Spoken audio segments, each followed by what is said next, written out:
Hi, Phyllis here from southernfrugal.com. This morning I'm going to make some almond butter cookies. Now, the way it turned out, this is my own recipe. I just had to alter the peanut butter recipe a little bit, and just to make sure they'll turn out right. So anyway, here we go. I'm going to start with 1 stick of butter, or 1/2 cup of butter. And I went ahead and put mine in the microwave and melted it just a little bit. 1/2 cup of almond butter. Now this is the almond butter I made myself a couple of days ago, and some of it I froze and some of it I put in the refrigerator because I knew I was going to make these cookies. So the reason I altered the recipe is because the almond butter seems to have a little more oil in it than like peanut butter does.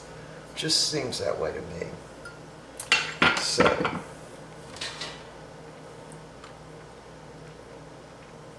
now to this we're going to add 1/2 cup of white sugar, just regular sugar, and 1/2 cup of, this is light brown sugar. And we're also going to add 1 large egg. So I'm just going to put all that in. And I'm going to go ahead and put my flavoring in right now. So I'm using 1/2 cup, 1/2 teaspoon of vanilla extract.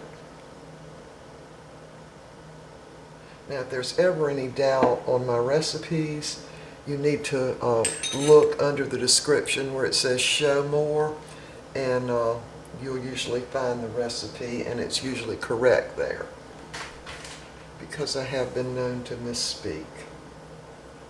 Okay, so now we're going to use 1/4 teaspoon of almond extract, and you have to be careful with this. You don't want to overdo, because it is a powerful, if I can get it open, it's a very powerful flavoring. There we go. Alright, so we want just 1/4 teaspoon of almond extract. You have to be real careful pouring it because there's a lot of alcohol in it.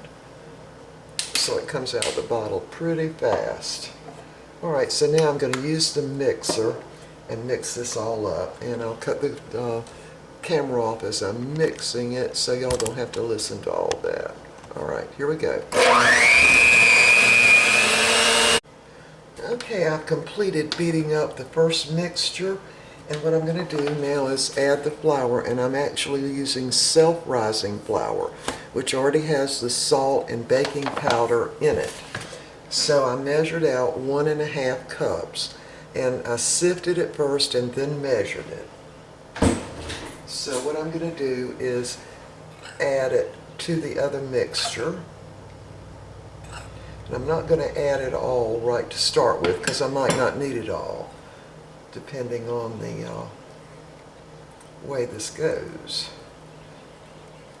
So on the peanut butter cookies, I would have only added 1 1/4 cups of flour, but the almond butter is a little more oil in it than in the peanut butter, so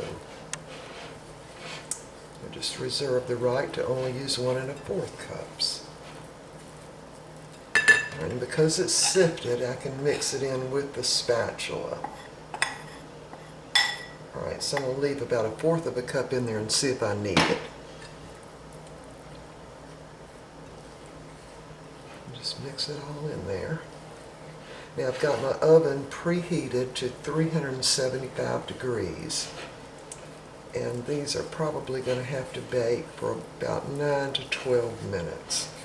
Or in my oven it might take a little longer. Alright, I'm definitely going to need the other 1/4 cup, so I'm going to go ahead and dump that in.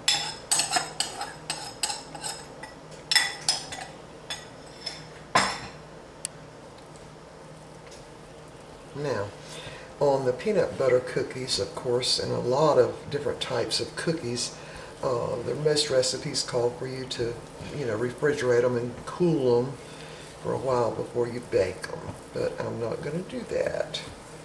I'm just going to go ahead and bake them.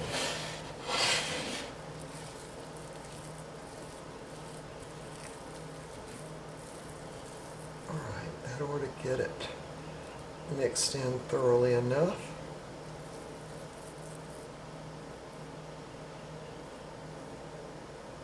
Alright, so we're going to drop these by tablespoon about maybe 2 to 3 inches apart on the baking sheet. So what I do generally, even though with peanut butter cookies you don't usually have to grease the cookie sheet, I still put a little Crisco on my sheets just to make absolutely sure they don't stick. The other thing I've done, this is about probably 2 good tablespoons of just chopped up almonds, and I'm going to sprinkle some of those on the top of each cookie, or at least as far as it'll go. Alright, so let's start. Let me back y'all up. Whoop. There we go. I'm going to go ahead and start putting these on the cookie sheet. Now I use 2 cookie sheets, and these are the cookie sheets. In fact, I'll put a link down below to a video I did on these. These are actually, I forget what you call those, for the jelly roll cakes, but I use them as cookie sheets. So what I do, my oven will not hold 2 sheets. So I go ahead and dip the cookies out on both sheets, and then when I open the oven to take this sheet out, I put this one in. Alright, so we're going to do this by tablespoon. Right on the cookie sheet. Mash them down just a little bit.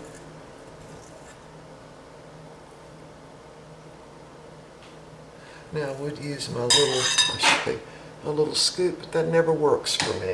My stuff always sticks to it, so I just gave up on that.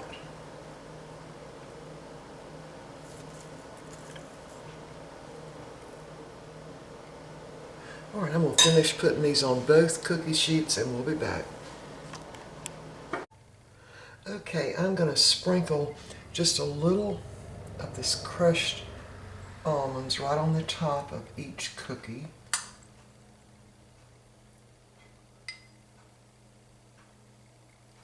These were actually sliced almonds that I had in the freezer that I had left over from something I made. So I just decided I would put them on top of the cookies. And I just kind of crushed them with my rolling pin, actually. Alright, I'm going to go over and do the second group also.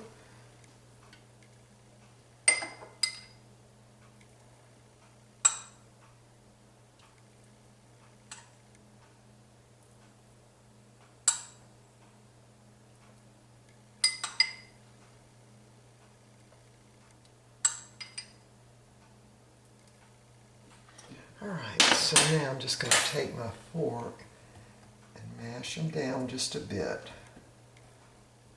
like the same way you would do peanut butter cookies.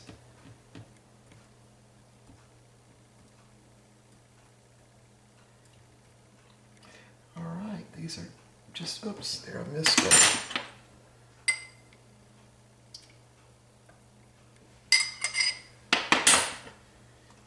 So these are ready to go in the oven. And in my oven, I'm going to start out just baking them 9 to 12 minutes. And I might have to bake them a little bit longer because my oven's kind of got a mind of its own. Okay, first batch goes in. We'll see y'all when they get done. Be right back. Okay, the first batch of the cookies are done now. Now, I actually cooked these for 15 minutes in my oven, but I'm thinking on a regular cookie sheet that's thin, they'd be done in about 12 minutes if you bake them at 375 degrees. So I'm going to let them cool on the cookie sheet for about 2 minutes. Then I'm going to transfer them over to the cooling racks. All right, so when all these cookies get done, we'll be back.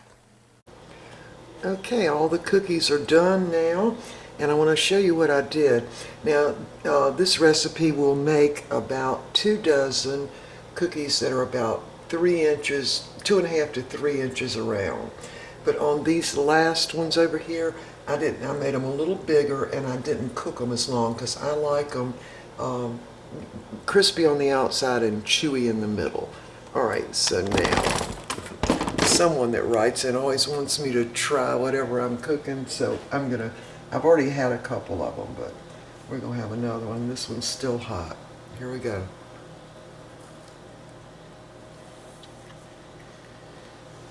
That's what they look like. So they're a little chewy, but crispy on the outside. All right, we'll see y'all next time. I'm gonna finish my cookie.